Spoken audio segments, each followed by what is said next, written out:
Okay, now we have a question. 15% of 15. What's the solution? So we create a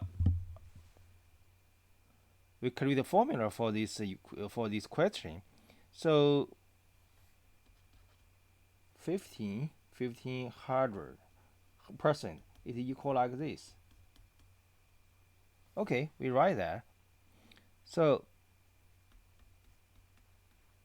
let me translate it to math is 15 like this. This of is mean times 15. So the solution is here. 15 times 15 divide 100. 15 times 15 is like this. We can use the brain. It means such like this. It's 5 times 5 is 25. So 1 times 1 it means 1 plus 1 plus 1. So 1 1 time 1 time 1 plus 1. So 1 times 2 is 2. So that means 225.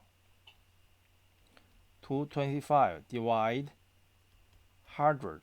So that equal 2.25 is our solution.